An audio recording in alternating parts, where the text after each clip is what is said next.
much. I will be beginning my speech in 3, 2, 1. When the Dutch landed on the shores of South Africa, they didn't only bring their cannons and their guns, they brought their European education system. When Britain and France colonized the rest of Africa, they didn't only bring their forts, their pistols, their rifles that they used to colonize our people, they also brought their universities, they brought their colleges, they brought their very European and Eurocentric and Western system of educating people and educating people with entirely different cultures to the ones we see in Europe. When we're looking at the case of indigenous people seeking their own unique education, this is not a matter of equality. We cannot teach people who have been blatantly oppressed for over a century that they will just have equal education to everyone else. We need to deal with this with a system of equity, and we need to give these people what they need based on the historical repercussions of colonialism. It is a fact that indigenous groups are behind the rest of the, behind other groups in these post-colonial states. That is a fact because of the oppression of the past. And so when we consider how we allocate education, we need to keep that in mind. Indigenous people haven't only lost their land, they've lost their culture and their traditions. And we think these schools are the most direct way to help them preserve and reignite those cultures. Going on to some preemptive rebuttal against side opposition, we think it's likely they probably come at us with like one of two lines. Firstly, that the fact that this is a publicly funded school is a problem. And to that response, we think that most indigenous groups live in roughly kind of geographically similar areas to each other. And what we say to that is like the way public schools are funded in status quo in almost every country is it's the kind of tax on houses from a certain area that go towards the public school in that area. So we would work the same in status quo. If it is clear that an indigenous group is living in a certain area, we would use their taxes to fund that public school. And sure, we would have to subsidize it a bit with general funds, but we think it's probably more fair than side opposition is going to tell you. Secondly, they're probably going to give you this whole thing of like, oh, this will take away options for everyone else because no one wants to go to like this very specifically indigenous group school. But when we're looking at post-colonial states, although the indigenous groups in these states are usually disadvantaged, the nature of colonialism is it like specifically allocated more resources and more benefits to the ruling class. So we think that ruling class probably has loads of other education opportunities, but what this debate is about is creating those unique education opportunities for these indigenous groups. Going on then to our burden of proof, we think the tipping point of this debate is who better uplifts indigenous groups, and three things on how we win this. Firstly, that indigenous people need a solution to the status quo. We think I've made that clear in my like context already. Secondly, we think that this is a principled as like these communities ought to have a say over how education works for them. And thirdly, what we'll address in Lawrence's speech is that it's better for them as a community, it's better for their children, and it's better for preservation of their culture. So that's kind of our efficacy clash right there. Going on to some definitions here, indigenous people are the original pre-colonial inhabitants of the land or the country that we're dealing with. Publicly funded means it's like government paid or subsidized. Autonomy means that they'll probably control these schools via their community leadership. Note that panel, like a lot of these indigenous groups will use some form of kind of possibly tribal or community leadership. It's not inherently democratic. An example of this is the Zulu tribe in KZN in South Africa. They, for instance, will use a tribal system. They have a monarch at the head of that. So whatever leadership structure these communities give, that is how we would allocate autonomy to them. In terms of curriculum, operations, and educational philosophy, curriculum is what is taught, and that is particularly relevant with a lot of whitewash history in schools at the moment in post-colonial states. Operations is how the school functions. That has to do with language. Often indigenous groups will have totally different language to the predominant colonial language in that country. And in terms of educational philosophy, this is more to do with the indigenous groups' culture. Instead of the very Eurocentric approach of kind of classroom education with a teacher up front, these indigenous groups might have an oral tradition. They might have a reading tradition, and we want them to be able to preserve that. Going on to my positive matter then, this point is called fighting the whitewash, and it will like look at why indigenous groups ought to have a say over their own education given their distinct history. Three things I'll show you. Firstly, that indigenous people have a distinct history. Secondly, that this distinct history and culture is not represented or upheld in status quo. And thirdly, that our solution, these schools do uphold it, and thus they have a right to access those. The importance of this point really proves that the obligation we have to these indigenous groups and why we believe in this right so strongly. Looking at these post-colonial states then, as I've already shown, the education is highly Western, and the indigenous groups in these post-colonial states are marginalized. We're looking at states like America, where Native Americans were forced to live in reservations until recently. We're looking at states like South Africa, where the vast majority of indigenous Black South Africans were oppressed under apartheid. And so a few things here. Firstly, we think these people often have learning troubles because of language and cultural differences between them and the educators. They also have a lack of identification with their culture in the school because they're taught a whitewashed version of history that doesn't talk about their culture that much. And thirdly, we think there's probably friction between what they're being taught at home, the values they get at home, and the values they get at school, which tend to be more colonial, right? And what that means is that we have a total difference between what schools are, which is negative, and what schools could be. The schools that could happen with giving them autonomy means that they are free to have the language and culture taught to them that they wish, which makes education just better for them. But furthermore, it means that they're taught about their own culture, which means that their identity is protected. The premise of this point, thus, is that indigenous people have a distinct culture, and so four impacts. Firstly, that this background is not preserved in status quo. I've shown you that. Secondly, they struggle to learn in status quo. I've shown you this. So now I've shown you that they have a right to this good education. They have a right to access culture in their history classes that is not taught in status quo. They have a right to learn about their own history in a language that they identify with. And we think that these schools that are given autonomy to the indigenous groups would be able to advocate for that because they're run by the very indigenous groups that they're catering for. This is the most effective way to give these indigenous groups what they need most. Thank you very much. Speaker spoke for 6 minutes and 32 seconds. Let's please welcome the first speaker from side opposition.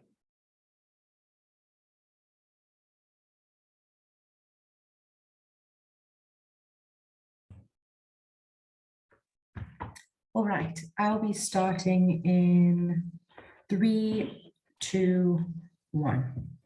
So firstly, I would like to clarify something that team proposition may not have made entirely clear within our side of the debate. So firstly, we also would like to try and conserve and protect the culture of these indigenous people and their communities. And we also believe that everyone has a right to fully funded schools because everyone has the right to education.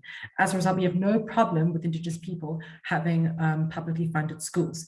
Our problem, however, lies in the fact of the autonomy to control these schools to the complete extent that they want it to be done. And we say this for the following reasons, which is that for one, it is actually not in the best interest of the indigenous people and trying to preserve that culture.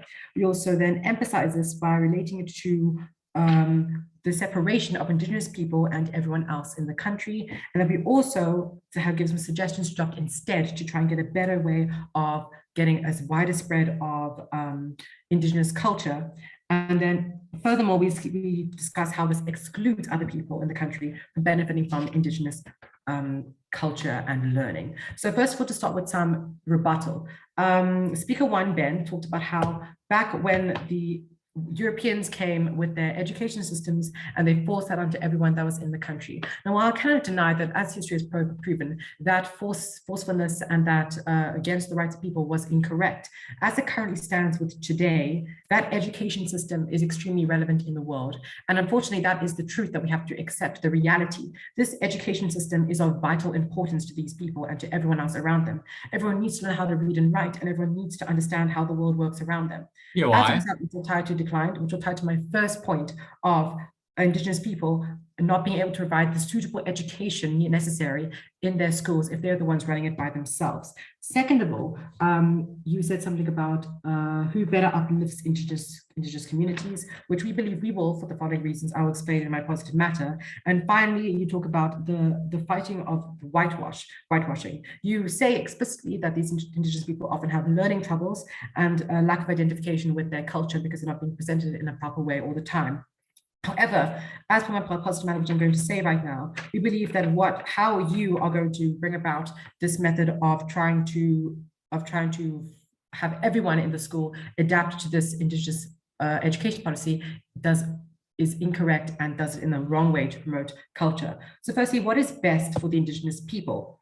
So what do indigenous people often look like with regards to their education and socioeconomic status? For starters, they are often the poor people in the country because often they have been neglected or being forced from education systems that weren't their own. And also they're often not very educated themselves in a lot of the regards. As a result, when they're trying to create this curriculum that they want to impose in these schools, they're not necessarily going to prioritize the skills that are necessary in the current world that we're living in. For instance, they're going to exclude the fact that everyone needs to have proper reading and writing skills. Everyone needs to be actually adapted to the country which they're living in. They have to address all the current situations of the current country they're living in and not only be focused on the past. And while it is important and very important that they integrate all of their indigenous culture in it as well, they can't make that the entire curriculum at the same time, because by avoiding these important and vital essential skills, they're going to be degrading them in the long run from actually benefiting in society and becoming better and a stronger group as the whole. If reading and writing are diminished, there will also be a further disconnect from society. Yeah, why? Which ties into my next point over there, declined. So first of all, the separation of indigenous people and everyone else in the country. So of course, the main thing we're always trying to have in this debate is that we want indigenous culture to be conserved and is celebrated and enjoyed by everyone. However, if we have schools that are only supposed to be for indigenous people and only supposed to be for non-indigenous people, then what we're doing is we're separating cultures in their entirety. One is only going to be taught about indigenous matter and one that only about everything else. And because of that, the other side is never declined. It's never going to have access to that other side. They're never going to explore the indigenous culture, never going to actually understand it or celebrate it, which goes against the entire point of this debate, which we're trying to actually conserve this culture and celebrate it and make it more relevant in society. As a result, we need to make sure that due to the status quo, we understand that indigenous culture needs to be cooperated and introduced in all education matters, which brings us to the suggestion that we have instead, which is why is this relevant, which is suggestions to adopt instead. So the reason of this relevance is that instead of trying to separate schools based on being indigenous and not being indigenous, we should instead try to bring in that indigenous matter to both sides of the schools declined. For instance, the schools that are not public or that are only going to embrace non-traditional manners should have indigenous teachings to them so they can understand the cultures better, or indigenous people should actually attend those schools and spread that culture better so that everyone can understand and everyone can benefit from that together. There is no reason as to why the government themselves, being representing these public schools, cannot push that agenda forward of trying to conserve these indigenous people while at the same time teach them the essential skills that are necessary to survive in the world. As well as that, what if there are some indigenous people that want to learn about everything else in the country, such as how the country has changed over time, the different modern mannerisms of Western civilization, but they can't because they have to go to these other public schools that only teach about indigenous values. That isn't fair. Likewise, with indigenous people, with non-indigenous people not being able to learn about indigenous factors themselves. At the end of the day, it fits into the debate because they're trying to celebrate these cultural differences and bring them in together. And finally, as I was saying, it excludes other people in the country from benefiting from indigenous learning. We want everyone in the country to have this special and right way and understanding of culture. But at the same time, what's going to happen is if we don't prioritize the fact that these indigenous people need to be taught these essential skills such as reading and writing, they're not going to be able to survive in the current world that they are, and they will die off. And in the end, the culture that gets destroyed is theirs and not everyone else's. Thank you. Thank you very much. The speaker spoke for 6 minutes and 22 seconds. Let's please welcome the second proposition speaker.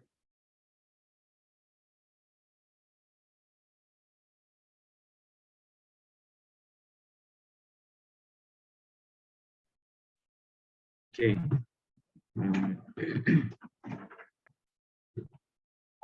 So my speech starts now.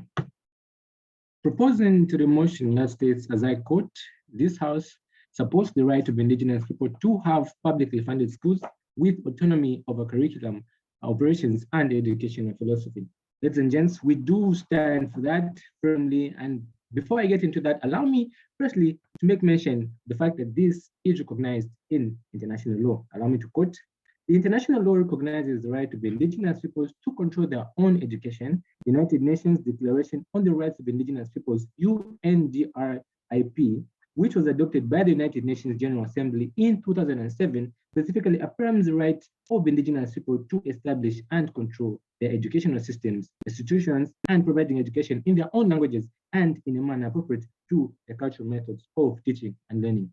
Ladies and gents, we cannot have the United Nations have to support this unless this was indeed a fallacy or this was indeed something that is yet not supposed to be supported. But ladies and gents, let me know to you that we need to have the right of indigenous people to have publicly funded schools. Before that, allow me to start off by refuting some of the points that have been presented by the previous speaker. So the opposition says that if we promote this particular right, we are going to separate cultures. But ladies and gents, let it be known to you that we are actually uniting cultures by promoting the right of indigenous people to have their own particular schools. Why do I say so? This is because of the fact that different cultures have diversity in different ways. And if we bring that diversity together and we bring it into one indigenous background or one indigenous arrangement, we are not only going to bring cultures together, but we are going to unite them and make them stronger than they were before. Therefore, we cannot say that we are separating cultures in any particular way, but instead we are uniting them and bringing them together. The speaker had also made mention of the fact that we are separating schools, but ladies and gents, let me know to you that we are not separating schools, but we are advocating for the right to have these indigenous schools and not in any way separating other schools. Therefore, they need to clearly understand that we are not for the idea of separating, and we do not stand for separating for any particular reason, but we are only supporting the right of indigenous people to have their own public schools, and of course, allowing anyone that feels that they need to learn from these indigenous people, because there's so much to learn from these indigenous groups, which has been marginalized by other cultures and has made the Europeans to be seen as the elite and the superior, and therefore neglecting indigenous education. He also had made mention of the fact that we are excluding other people, but ladies and gents, we do not exclude other people in any particular way, but instead, indigenous tribes have a unique type of education that is needed for every particular person. In that way, if we can provide indigenous education, we are not excluding other people by any particular means. With that being said, allow me to get into my speech and to convince you why we should support the right that we have stipulated earlier on.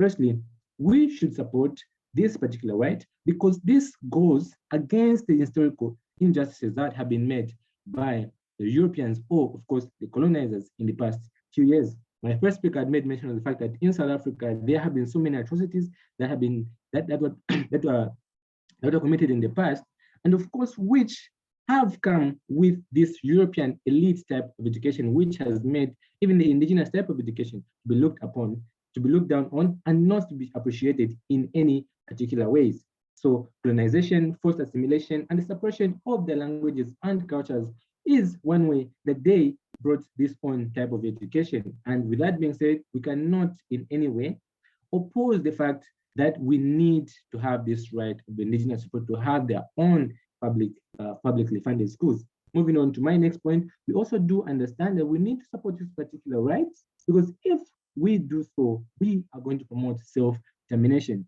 Why do I say so? Indigenous people have the right to self-determination, which includes the right to control their own education. Therefore, we cannot force them to obtain the European education, even if you might be convinced that it is the right type of education, that is the education that they need. But we cannot neglect the fact that this type of education is equally needed. Allow me to make mention of one particular fact that should be known to most of us by now. Many cultures have got their own types of writing. Have you ever heard of the Amazigh type of writing in Morocco? This, of course, was neglected due to the colonization that came through. With that colonization coming through, Amazigh was neglected. And even up to this day, you find that a lot of people have little or no knowledge about this particular language when it is their own indigenous language. While languages have been accepted, we have French, we have English, and we do have other languages. We do not go against these languages, but we do say that we need to appreciate these languages, because if you look at the Amazigh language, you see how much beauty that it holds, and of course, how important it should be to the people of Morocco, for example. Another example I can give is in Ethiopia. Ethiopia has got its own type of writing.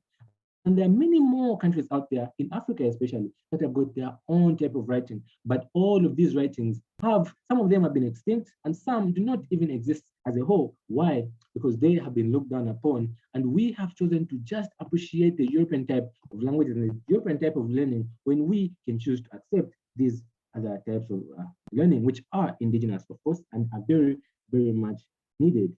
Moving on to my next point, we need to support this, right? Because of course, we need to implement reconciliation of what was done in the past. We do understand that in the past, there was a lot of colonization, forced assimilation, and suppression of many languages. So how do we fight against that? How do we go back to how we were with our forefathers before colonization? We need to bring these skills. And of course, this is going to promote reconciliation, of course, because indigenous people in many countries have suffered from colonial policies and practices, providing them with publicly funded schools with autonomy over curriculum, operations, and educational philosophy would be an important step towards reconciliation and healing. Therefore, this is very convincing, and we need to move in this particular way. And as I said earlier on, this will also promote effective education. Why do I say so? Because if we allow this particular control, we are going to have people that are culturally knowledgeable about what is in their countries. You cannot have someone move to a particular different kind of society and they know nothing about themselves. They know nothing about their culture. They know nothing about their history. Because as my first speaker had been mentioned, we have this whitewash type of history. The history that we are learning in our schools is the history that has been taught by the colonizers. For example, let me give an example. In Zambia, we do have a lot of history that has been shaded down. Why? Because it was the European that taught this story. There are many heroes in Zambian history. There are many heroes in Congolese history. There are many heroes in Moroccan history. There are many heroes in, of course, Asian history, many other countries' history that have been looked down upon. Why? Because these people oppose these colonial standards. These people oppose these distractions. And as a result, they have been looked down upon. And this has come as a way of opposing indigenous type of learning. Allow me to move on to my next point. We also do understand that we need to implement this because this will also respect human rights. Why do I say so? We will promote human rights because, of course, educational philosophy will be consistent with the respect for human rights and the promotion of cultural diversity and understanding to demonstrate a commitment to respecting and valuing indigenous people and their cultures and histories. Because, of course, if we choose to respect them, we are without any reason, without respecting their human rights, because they have the right to learn what really happened in the past. They have to learn about their history. They have to learn about their culture. Another example I can give you: in a country like Congo, or in a country like Namibia, you will notice a lot of the young people, a lot of the youths are choosing to learn a foreign language because, of course, there's this particular stereotype that's been shed on them as knowing how to speak your own local languages as, of course, being part of the lower class. And you'll find that there's a lot of students, there's a lot, of course, the younger generation that is being raised up in a way that they believe that if they cannot speak a particular language, they cannot speak English, they cannot speak French, then they are uneducated. Of course, this has all come with the idea of colonization, oppression, and of course, other things that came with a different type of educational system. And that is why we need to support the right of indigenous people to have their own schools, to have their own type of education. Of course, we are going to strengthen society. We're going to strengthen this type of education, and people are going to know more of themselves and their history and why it's important to move in this particular line. With that being said, I rest my case. Thank you very much for that speech. The speaker spoke for 9 minutes and 10 seconds. Now let's please welcome the second opposition speaker.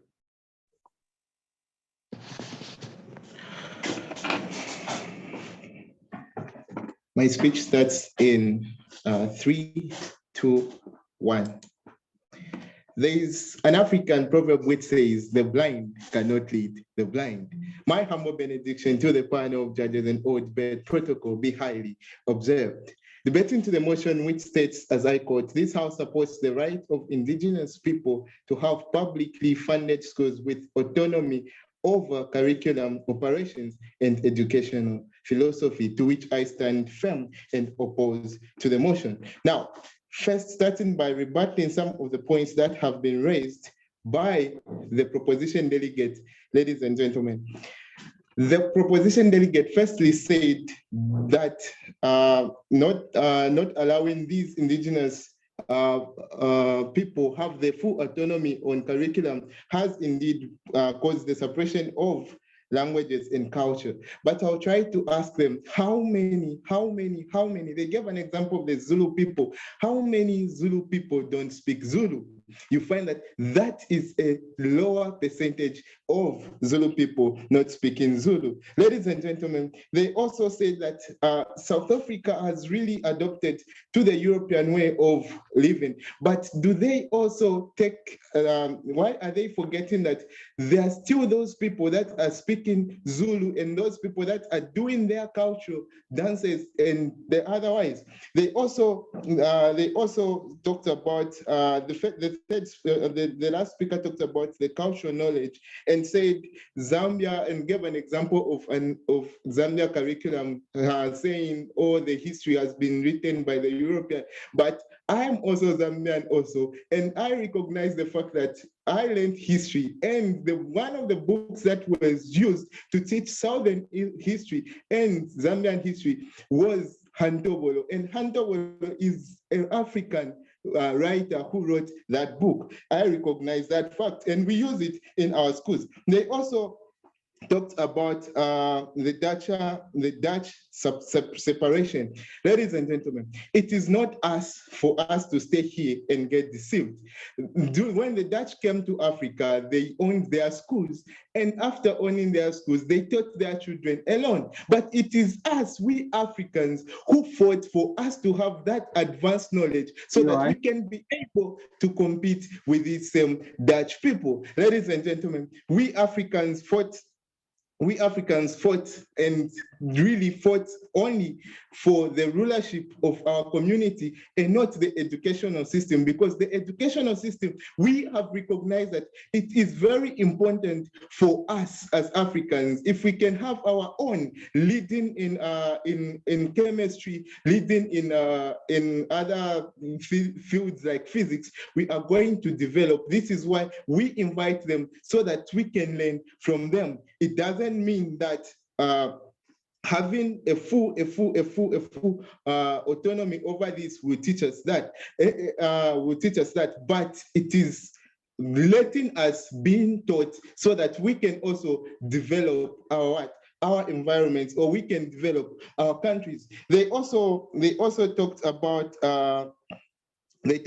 how we've struggled to learn. But ladies and gentlemen, we do not struggle to learn. What we are trying to do is get the knowledge that can be applicable for us to be able to compete in this fast changing world. Now, I'll talk about mainly the economic impact this will have. I'll talk about also the social impact, and I'll also talk about the political impact. Now, starting with the economic impact, giving indigenous people the full autonomy over the curriculum, operations, and educational philosophy will mean that they'll teach their children only the skills suitable for indigenous economies in this fast-growing world. And if we only teach our children that, our economy will indeed go down. And if our economy goes down, we are the ones who are going to have huge problems in future, and because we are failing to compete. We are failing to compete on an international market. And if we fail to compete on the international market, that means there is poor and more poor. We are becoming more poor and more poor, and we are failing. We are going to even fail to treat our own children when diseases attack us. And that means we are going to waste our funds in trying to overcome something which can be just overcome by letting these people teach us and not relying on our ways. Ladies and gentlemen, we are not saying that these indigenous people don't deserve public funded schools. No, that's not what we are saying. They really deserve it, and that's their right. What we are saying is having full autonomy over those curriculum, operations, and educational philosophy. We talked about, I said I'm going to talk about social impact. Social impact, how is that going to affect the social impact? It's going to affect us in terms of communication. If we cannot communicate well, and if we cannot come together to communicate, how is that going to help the people to live in harmony?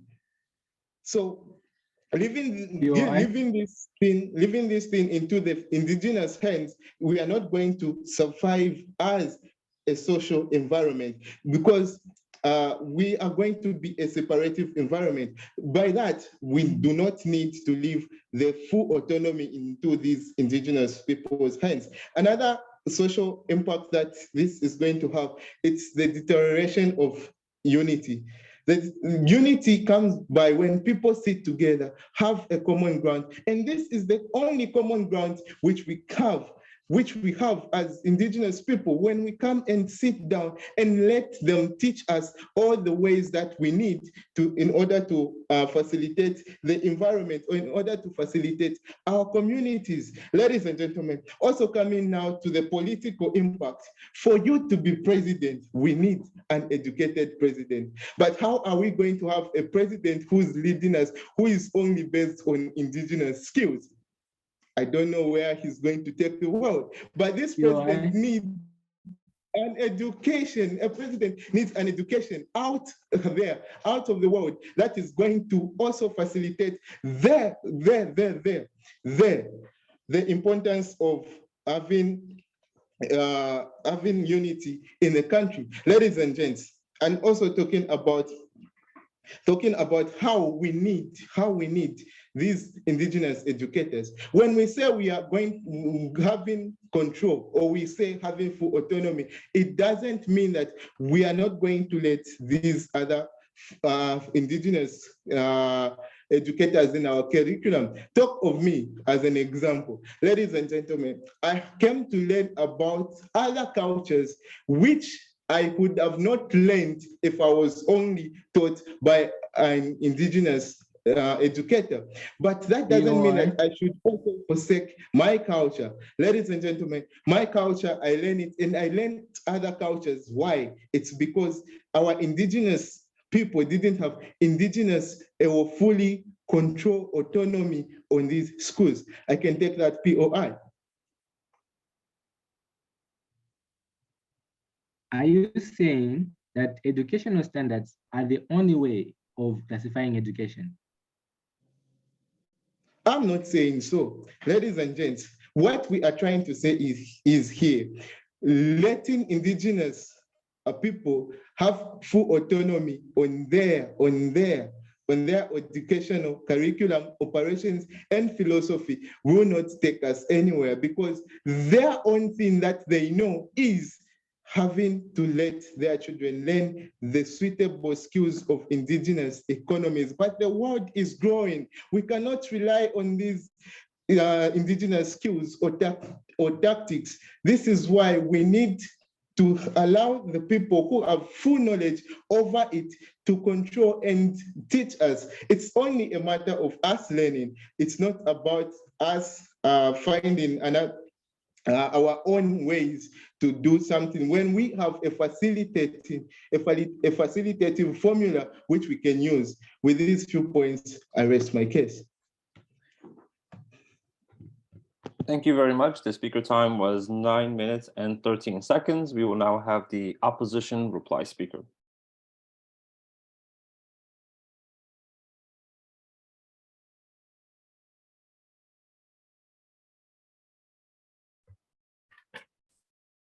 Can everyone hear me?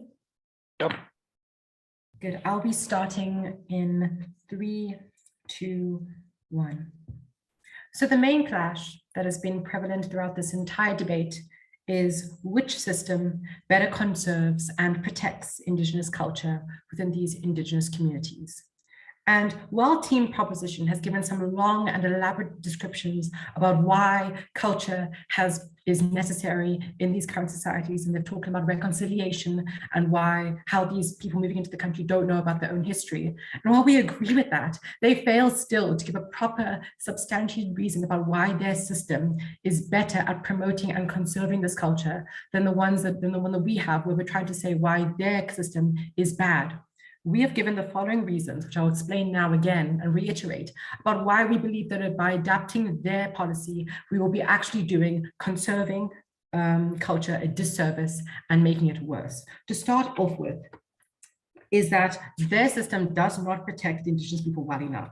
Why? Because as they conveniently left out. It ignores all Western elements of education, which includes, firstly, reading and writing, and also other essential skills and knowledge that are relevant to the country which they're living in with everyone else in that country, as well as all the other global essential skills and knowledge that people need to know in order to actually be prevalent in the world and to function in the world. So what happens if you are ignoring this? Well, my second speaker spoke about the economic and political impact of these people and how if you are ignoring reading and writing and these other essential skills, firstly, this indigenous population is going to die off. They're not going to have the necessary skills to function in the new society they are in. Even though they might be in these small indigenous societies and schools, the rest of the country around them is very much modern and they need to also adapt to that. But at the same time, they also need to conserve their culture. And so there's no reason why in the other public schools that they cannot interlink both indigenous teaching and also modern Western teaching, which are both necessary to have a fully and integrated culture in the country which they're currently living in.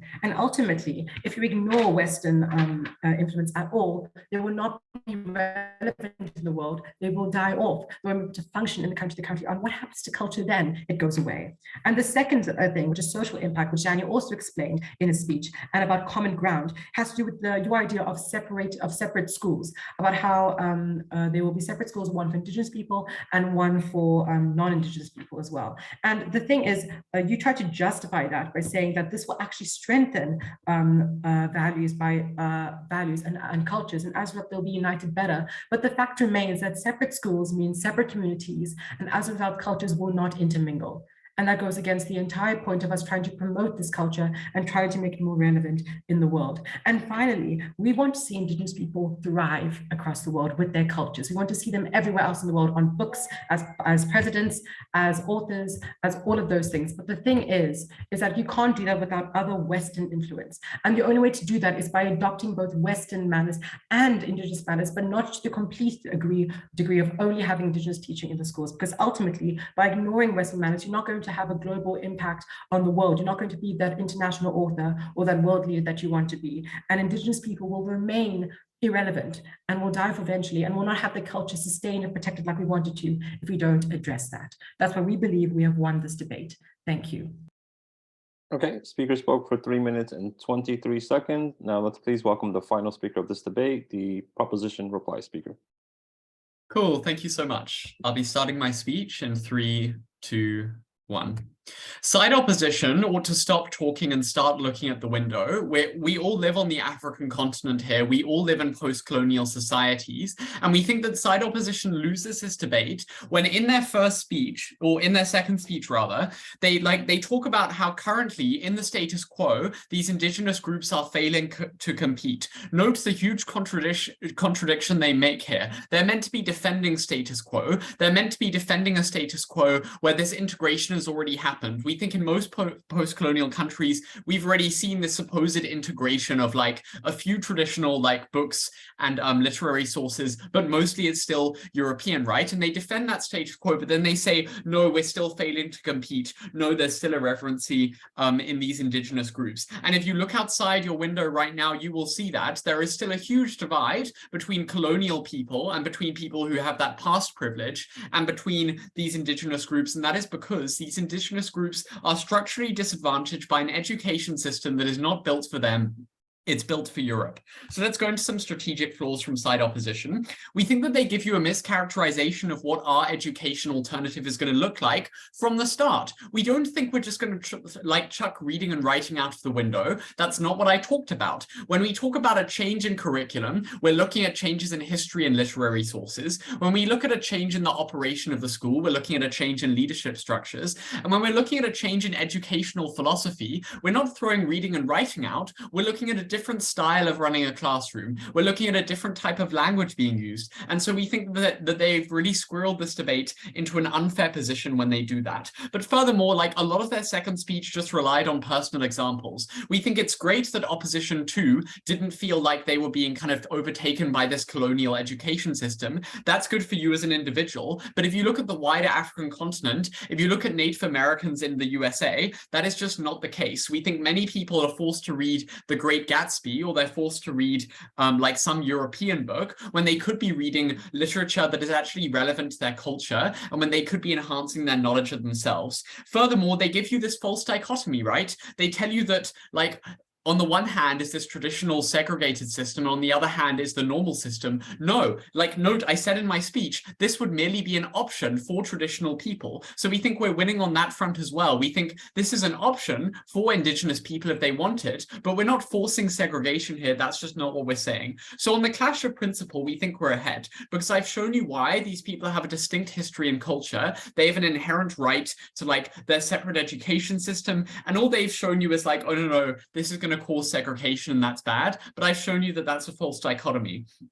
On the level of efficacy, Lawrence has already showed you that this allows for more reconciliation and healing, and it's going to be more effective education if they're able to learn in their own language. With that, they responded with like a few individual examples, and they said that, oh, like, we need a president who has a Western education, which frankly we just doubt. We don't think that the alternative we proposed is going to be bad education. It's just going to be different education. All of the points they've made on how this indigenous education is ineffective is based on a kind of strawman interpretation. I don't know what idea they have of indigenous education, but it's wrong. If you believe in the real alternative that is going to help indigenous people, you believe in side proposition.